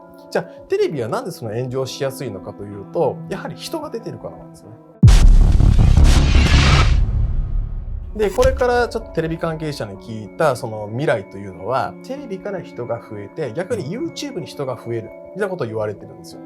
これどういうことかというと、正直今ニュース番組とかでも下手したらテレビって炎上しますよね。誰々が変なこと言ってたとか。確かに。でそうなるともはやニュースなんかは VTube でいいっていう発想らしいんですよ。そうでしかも最新のニューストピックって別にテレビから知ることもう少なくないですか？ネットの方が早くないですか？そうですね。週刊誌の方が早いですよね。だからそのネットとかで例えば交通事故が起こりましたって言ったらよくね見るじゃないですか。リプランでどこどこの曲ですけどもこれ使わせてくださいみたいなオファーとかあるじゃないですか。だからその視聴者が撮った映像の方が今価値がある時代になっちゃっていて、取材力とは年々落ちている。であればネットにある情報をまとめるだけだったらこれ VTuber でもできるんじゃないかと。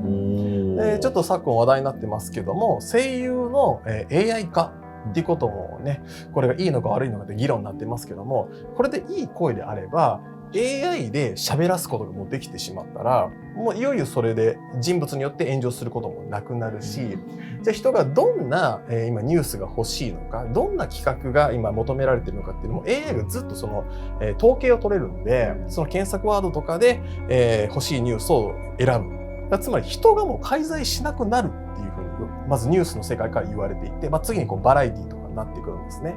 でもその芸人さんとかタレントさんとかもしくは俳優さんなんかドラマ作りたいなっていうのも予算の限られた中でもう作ることができないってなったら今度は YouTube のような身近なプラットフォームでそれが、頻発に行われるようになってくるということはテレビと YouTube が逆転するんですね。やってることが。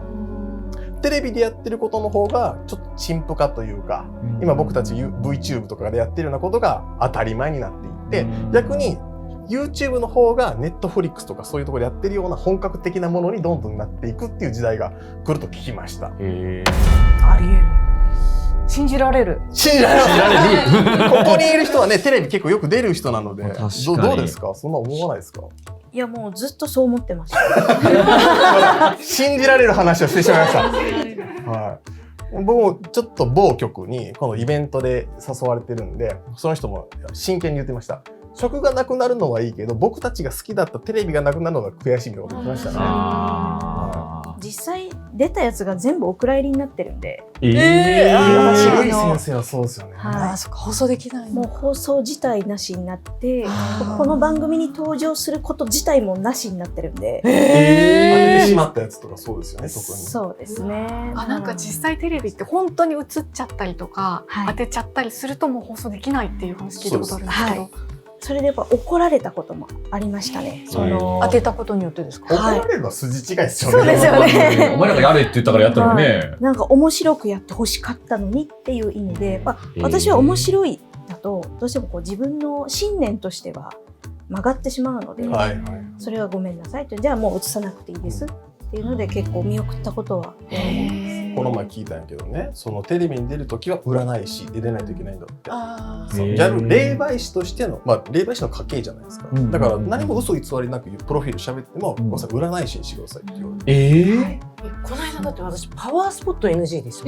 そうですよね。エネルギースポットって言い換えてください。そうなんです。そうです。何それ。そうなんです。オーラも色って言わなきゃいけない。その色を感じました。何の話か分かんなくなっちゃう。昔 OK でしたよね。昔 OK でした。でも数年前まで OK ですよ。心霊番組とか今作れないんで。今昔からそうだったんですけど今有名な局の方は一番厳しかったですね。全部私お蔵入りになったんで、これです。はいはい。そうなんだ。そう思うとよっぽどね YouTube とかの方が真実に迫るというか、やりたいことができるからっていうのはもう起こりうる現実ですよね。やば。続いてのテラーはすごいすごいすごいすごい。怖っ。いやすごい。はい、星が出たので指名制です。とにかく指名お願いします。はい、じゃあゆい先生お願いします。よろしくお願いします。先ほどお話しされてた対処できない時、神社の方とかお寺さんが対処できない時にこっそり依頼がある。やっぱあるんですよ。実際ありまして、で大体そういう時っていうのはその悪魔払いとか、取り扱えない状態いうものを扱うんですけど、本当おっしゃったみたいに普通の方なんですよね。ちょっとこの方何とかしてほしいって紹介をされてお会いしたんですけど、本当に愛嬌もあって普通に優しい方だったんですけど、私と目を合わせた瞬間からガタガタガタガタって震え出して、目を見て急に泣き出したんですね。で大丈夫ですか大丈夫ですかって声をかけてもこのままで、そしたら急にはははって笑い出したんですよ。怖い怖いよ。いきなりで、やっぱりなと思って、私もそのスイッチを入れてそう見るので、オフの時は普通なんですけど、スイッチ入れた時はやっぱり相手にも私もそういう払う側だから気づいて見てるよっていうので送ってみるんですけど、それを気づいた時にやっぱ攻撃的になってくるんですけど、本当に嘘のような話で、そこで急に笑い出したと思ったらまた泣き出したんですよ。でカクンって本当に意識を失って、でそれがご家族皆さん総出で来られてるので、もう日常茶飯事らしいんですよね。その気絶するのも本当だし、で急に倒れるから心配でご家族も来てる、それぐらいの状態でエクソシストですよね。でまた気失っちゃった。で大丈夫ですかってこうやって覗き込んだら、この距離ですよね、私が覗き込んだこの距離でパッて目開けて、お前死ぬよって言われたんですよ。私怖い。もう怖い。私の胸ぐら掴んで、もう完全に悪魔払い。日本にあるのかないのかっていうのはよく結構質問であるんですけど、あるんですね。ちゃんとある、その宗教の一つとして、皆さんが関わったことがある宗教ですね。もう本当仏教とか神道とか、必ずどこかにやっぱりその悪魔をちゃんと伝説として残して記してるものがあるので、やっぱりそれはもう昔からちゃんと言われてるものなんですよ。それがまさかの本当にちゃんとくっきりエクソシストの状態で現れて、お前死ぬよって言われてずっと話さないんですよね、私のことに。すごい力で小柄な女性なのに、大の大人、男性が2人で女性が1人で合計3人ですよね。剥がそうと思っても剥がせないんですよ。でそのまま私がやってみろって言っても押さえながら本当にちゃんとつけるんですよね、おでこに。その時に自分が使ってるオイルとかがあるんですけど、それをこうやって当てるとやっぱ熱い熱いって叫んだりとか、やめろって叫んだりとかで噛みついたりとかもするんで、でそこでなんとか押さえつけてどんどん憔悴していくんで、弱っていくとやっぱ反抗もできなくなるんで、落ち着いたなと思って安心してたら、今度は目つぶってるんですけど、目つぶったまま私の居場所が分かるんですよね、どこにいるか。急にまた笑い出して、口に札を加えさせてたんですけど、ピンポイントに3回とも綺麗に私の顔に当ててくるんですよ。それ燃やしてでその方のお祓いだけで6時間うわーすげえ、かけて、で燃やし終わって最後もう本当にこれで終わりだなって終わった時に吐いたんですよね、やっぱり。もう本当普通に嘔吐ですよね。弟子もいるので、弟子2人いるので急いで袋かけて救助してもらったんですけど、そしたらそれ嘘で取れてるふりをするわけですよ。要は力があるやつは何それ、やばふりをするので、その吐いたものを私にぶん投げて私にかけたんですよ。もう吐砂物かかってる状態で、もう本当にそれが普通なんで、でまたそこから1時間半なんで7時間半ですよね、かけてやって、で初めてそこで本人がちゃんと自分の名前を言えるようになって、生年月日も言えるようになって、これ本人が戻ってきた、それを意識してもらってなんとか救助して、でそこからはやっぱり何もなくもう無事にちゃんと過ごせて戻ってるんですけど、その空白の取りつかれてる1年半飛び飛びらしいです、記憶が。自分が約束したことも全部忘れてたりとか、やり取りも忘れてたりとか。悪いことしててもな、でも怖いよね。乗っ取られてるもんね。知らずに人を傷つけてる可能性もあるじゃん。確かね、いいことしてたらそれはいいけどさ。そうですね。貯金残高減ってる可能性ありますね。ある。それは怖いわ。ねでも押さえつけてたお姉様の顔を殴ってたので、それも記憶ないのは確かにいや傷つけてるのは。そういうものすごいものに取りつかれちゃう人ってどういうきっかけだったりするんですか？これは大体共通しているのが、もう本当自己否定がひどい方ですね。何かやってしまったことに対してこう悩んだり落ち込むのはいいと思うんですけど、自分の存在価値をもう基本的にずっと自分を否定してしまう。そうすると、自分で自分を殺していることになるので、心がもうズタズタになるわけですよね。そうするともう好きだらけなので、なるほど。じゃあお前を食ってやるよっていう風にとんでもないのが来ちゃうっていう。悪魔だ。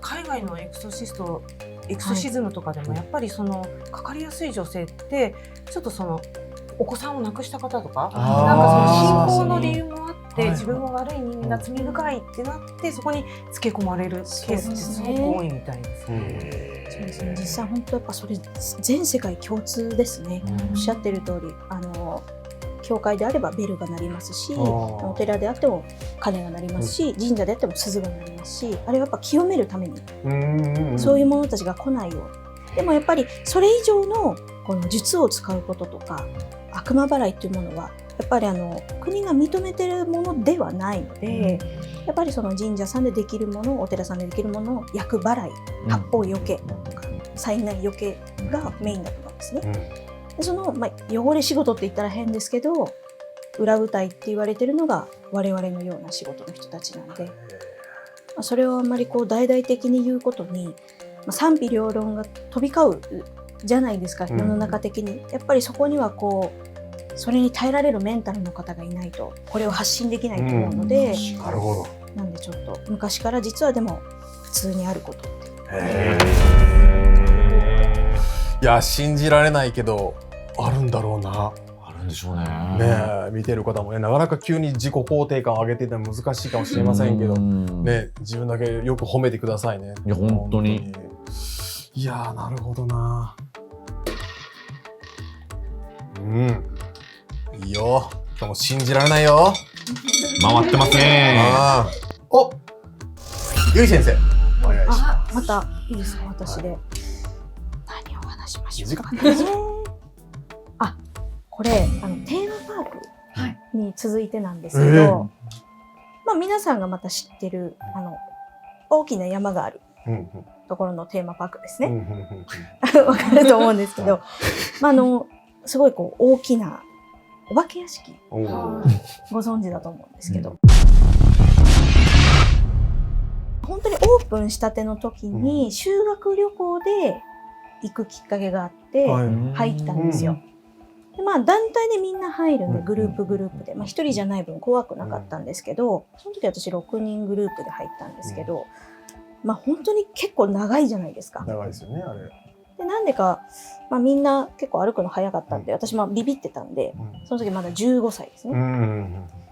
ほんとこう怖がりながら歩いていったら一番最後だったんですよね、私が列の。それもあってよりちょっと恐怖を感じてたからなのか、みんな階段スタスタ上がるんですけど、でも階段の2段目あたりに女性がこうやって泣いて体育座りしてるんですよ。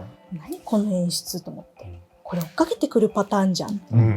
でわーって言いながら走って逃げて追っかけては来なかったんですよね。で、やっと登れたって言ってそのまままた進んでったら、やっぱこうわーって脅かす方が出てきて追っかけられるじゃないですか。でわーってびっくりして逃げてる時に、どこから出てきたかわかんない白衣の方がわーって出てきて、部屋から部屋へずっと追っかけてきたんですよ、私を。でうわーって言って私もうビビりまくっちゃって、列を離れて一人で逃げ回っちゃったんですね。で、どっかで頭思いっきり打って、そのまま倒れて泣いちゃったんですよ。で、パッて顔を見上げたら誰もいなかったんですよ。そしたら大丈夫ですかってさすがにお化けの人が心配して出てきてくれて、で、リタイアしますか、どうしますかって言ったらもうしますって言って、でその時も全然まだ修行も何もしてなくて継いでないんで、もうビビりまくってたんですけど、で出してもらって友達を待ってたんですね。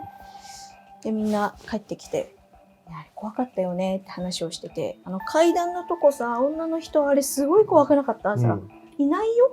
怖っ。いなかったじゃん。何言ってんのやめてよ。段ボールだけだったよ。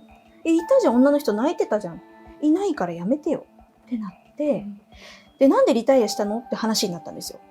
いや、だってずっと追っかけてきてさ、ってこけて、頭思いっきり打って痛くなっちゃったから、もう嫌だってなってリタイアしたって言ったら、待って、そもそもさ、白衣のお化け追っかけてこなくない？追っかけてきたのは、手術室でこう手術するときに来ますよね、手術着を。それを着た霊が2体追っかけてくるだけで、それ以外のコースで白衣着た霊が追っかけてくるとこってなかったよ。って言われて、嘘でしょって言ってみんなに聞いてもいないって言うんですよ。見えちゃったのかなって一瞬思ってネットで調べてたら、有名だったみたいで、階段のところで女の人を見るとか、その白衣の霊が追っかけてくるとか、これダブルで私襲われたじゃん、だから怖かったんだってちょっと風に落ちたっていう。本物以上のアトラクション。はい。それは戦慄が走りますね。なんかこれは怖いわ。階段上り下りする、その箇所があるので、階段は特に移動が危ないからそこで絶対に驚かさないっていうのはもうあるらしいです。そうか、事故になっちゃう可能性ありますからね。怪我を避けるために階段付近には脅かしを入れないみたいな。ルールとしてそれはないんですね。いないってことですよね。じゃあまさにですよね。何それ怖い。患者さんだったんですよね。その格好っていうのがなんかこうそれに似たような格好だったんで。テーマに近い例が寄ってくるのかなと思うとちょっとなるほどなんか勘違いしてるのかな。そうですね、モチーフに一緒でしたね。ではあります。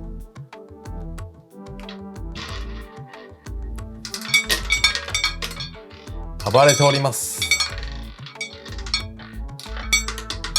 おお。これはさくらさん、はい、お願いします。これ私大学時代に怪談友達っていうのができまして、伊勢くんっていう後輩の男の子だったんですけど、もうお互いすごい怪談が好きっていうことで、これまで自分たちが聞いてきた怪談をカフェとかで何時間も話し合うような感じで大学時代一緒に楽しく過ごしてたんですね。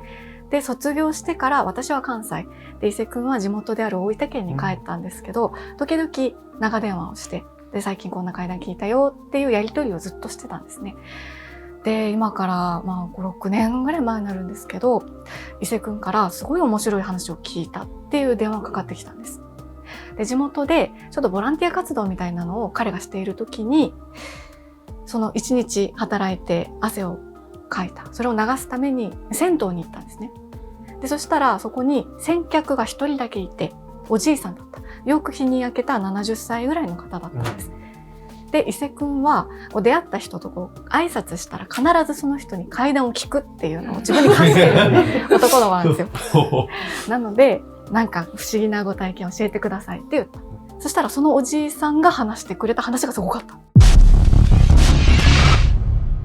その方が地元でずっとお魚屋さんをされてたんですけど、定年の頃にお店を畳んで、それからはずっと夢だった日本一周の旅みたいなのをされたんですね。で、自分の足で巡りながら出会った人を助けたりとか、いろんなとこ行きながらも結構のんびり1年ぐらいかけて旅をしていた。で、ある冬の時期、東北の山形の方の山をその日は歩いていて、で、夕暮れ時までにその山を降りて麓のその集落の宿に行かなければいけなかったんですよ。なんですけど、自転車で行ってたんですけど、結構思ってたよりも山が険しくって、で、電灯もない中で、このまま日が暮れてしまいそうだということになった。危ないので、結構急いでおじいさん漕いでたんですけど、その山本当に人気がない山で、車もなかなか通らない。で、寂しい山だと思っていたところで、この木々の梢、ざわざわという音に混じって、山の中からおーいおーいって声聞こえてくるんですね。呼び声なんですよ。子供とも女性とも使わない。あれこれ何かなと思って、鳥か動物かとも思ったんですけど、もしかしたらこの山の中でなんか事故とかに遭ってしまって、助けを求めてる人かもしれないと思って、おーい大丈夫ですか？おじいさんも呼びかけてみた。そしたらその声がピタッと止まって「おいおじちゃんこっち」って呼ばれるんですよ。あ、これは言ってあげなくてはいけないとおじいさんを持って自転車を止めて、その声がする山の中にどんどん入っていくんですね。で木々の中から「おいおい」っていう声がずっと聞こえてくるので、それに対して「大丈夫今言ってるから頑張れよ」って声をかける。でもその声の主この辺にいるだろうなっていうところに到着しても姿が見えないんですよ。あれと思いながらも「おいおいちゃんこっちは聞こえてくる」どこだどこだって言ってたら、その辺不法投棄されたゴミが結構散らばってるようなところだったんですけど、そのぐちゃぐちゃにこう濡れて汚れたゴミの中に一通の真っ白い封筒が置いてあるんです。それが目に入った瞬間にその封筒から「おじちゃんこっちだよ」って聞こえた。でおじいさんなんか導かれるようにその封筒を手に取って開けたんですね。そしたら中に5000円札が1枚入ってたんですよ。でこれはもしかしたら自分がこれまでいろんなところで人助けをしてきたから、その何か見守ってくれているものが自分にこうくださったご褒美のようなものなのではないかなとおじいさん思ったんですね。でこれここに置いといてもそのうちぐちゃぐちゃになってダメになってしまうから、これはじゃあ自分がこういただこうと思ってこう拝借して、で麓に降りて警察に届けたんですよ。でそういう体験だったらまああるかなってことで、おじいさんはその銭湯で私の友達の伊勢くんに話してくれた。でうわめちゃくちゃいい話だね、それって言って聞いてたんですけど、それから半年後ぐらいなんですよ。ある朝私が起きてぼーっとしてたら伊勢くんから急に電話かかってきて、朝電話かかってくることとかないので「どうしたの?」なんかあったって聞いたら慌てた口調なんですよね。さくらさん今家にいますか？テレビつけられますか？って言うんですよ。でと思ってとりあえず NHK つけた。そしたらニュースやってたんですよ、総合のこのニュースで。それの内容っていうのが当時中国地方でとあるその山の集落の中で2歳の男の子が行方不明になっちゃって、それを数日間かけて探してるっていうのがずっと何日もニュースになってたんですよ。見つからない警察もたくさん入ってっていうところで見つかったっていうニュースだったんですよね。でその見つけた方っていうのは警察官じゃなくて、そのニュースを見て心配して駆けつけたそのボランティアのおじいさんだった。あったでその人がその画面の中でその男の子を抱いてこう降りてくるその映像が流れてるんですよ。さくらさんこのおじいさんが僕に5000円の話を教えてくれた人です。すげえって言うんですよ。でそんなことあるってなって。で私そのニュースその後もずっと見てたんです。そしたらそのおじいさんがどうやって見つけたんですかっていうその報道陣からのインタビューに対して、いやその子供はその川の方とかじゃなくて山に行くと思ったと。とりあえず山に当たりをつけて向かっていったら山の中から「おいおいちゃんこっちだよ」っていう声が聞こえてきた。で子供の声がもうすごい距離離れているのに聞こえてくるはずがなかったんだけども、なんとなく引き寄せられるようそこに行ったら、大きな岩の上にその子がちょこんと座っていて、で自分は導かれたんだというようなことをおっしゃってたんですよ。で「おいおいちゃんこっちだよ」って2回目なんですよ。だから山の中でそういうの呼ばれる方なんだと、この方はと思って、すごい方からお話を聞いたんだなと。私とこの電話口で伊勢くんはものすごい感激したっていうお話です。すごいね。すごかった。すごいですよ、呼んだのその子じゃなくて違うものが呼んだんですかね、もしかして、ね。その方はその風の中で何かに導かれて、そこにたどり着いたんじゃないかと。小さい子の声が、聞こえてくるはずがないんだけども、そういうふうに聞こえたから言ったっていうふうにおっしゃってます。でもなんかその行けば5000円あるみたいなことを最初からこうなんかもう時間がループしてる話ですけど、なんかそれを彼が思ってたから声が聞こえたらそっち行こうっていうなんか体制が整って体制が整って1万円じゃないのもいいですよね。確かに紙っぽい。すごいな。信じられない。ものすごい鳥肌立ちました、その時は。すごいな。それはすごかった。たまたま声かけた人がそんなにエピソード濃いと思わないですよね。そうね。いやすごかった。さあ、というわけでお時間となりました。それでは一人ずつちょっと感想を聞いていきたいんですけど、まずはゆい先生いかがでしたでしょうか。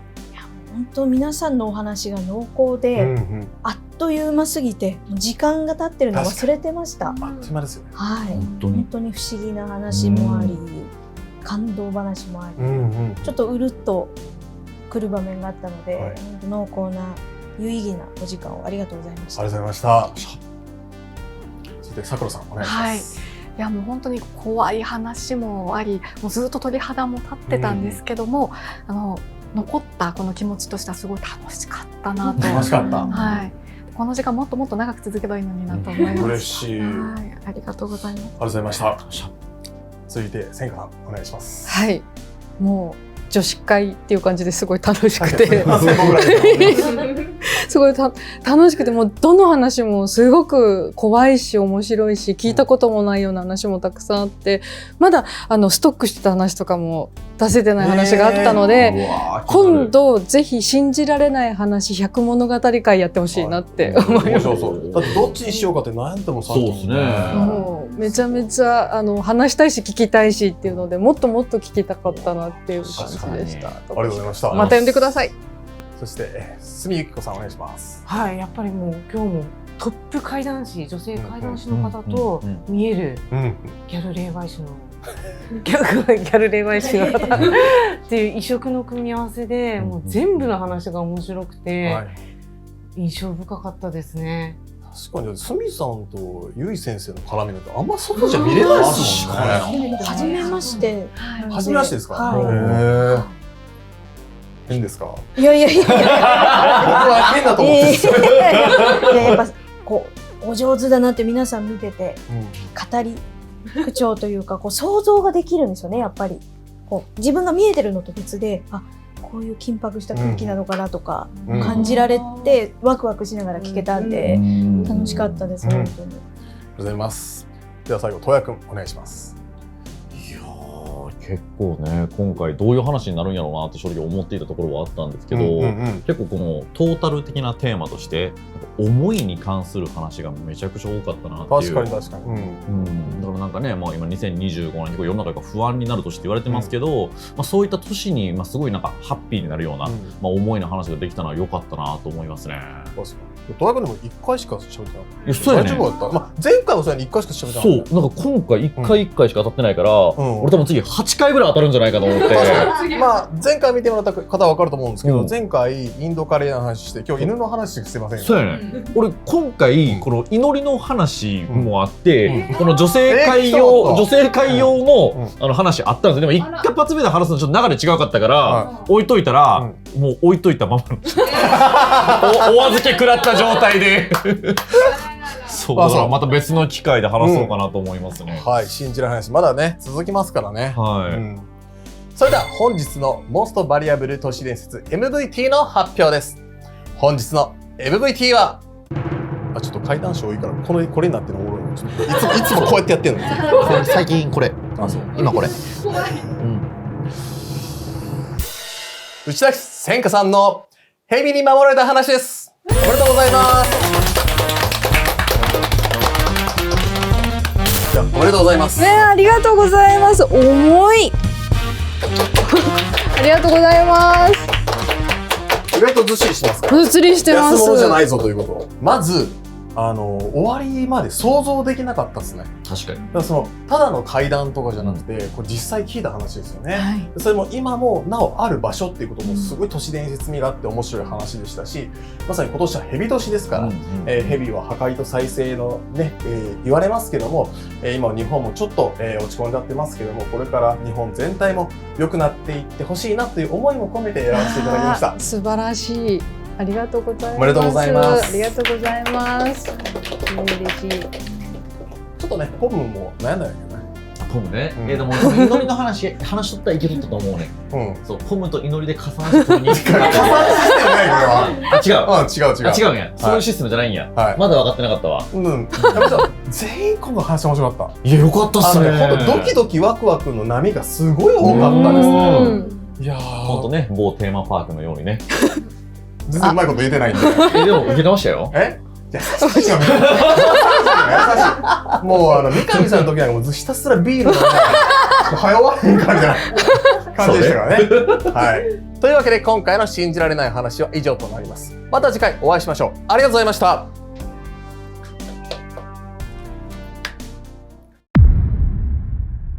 歯がなくなった後、必ず意識がなくなります。はめるためのセット麻雀が組まれるわけですよね。放火殺人を犯して最近出てきたばっかの人なんですつって、手元のお金を税金を渡すこともなく潤沢に増やしていく、これやったの誰なんじゃいっていうのが。うわ、出たよ。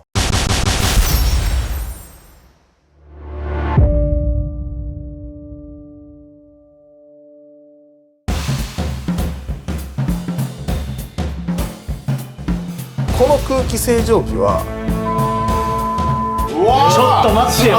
間違いなく人生で最大級の頭痛だったんですよ。とある日 DM が来てピー入れてほしい、泣きながらね、熱い抱擁を交わしながらやるわけですよ。これの後にゆっくりとこう手を合わせてごめんって言ってる。昔詐欺にあった話をしました。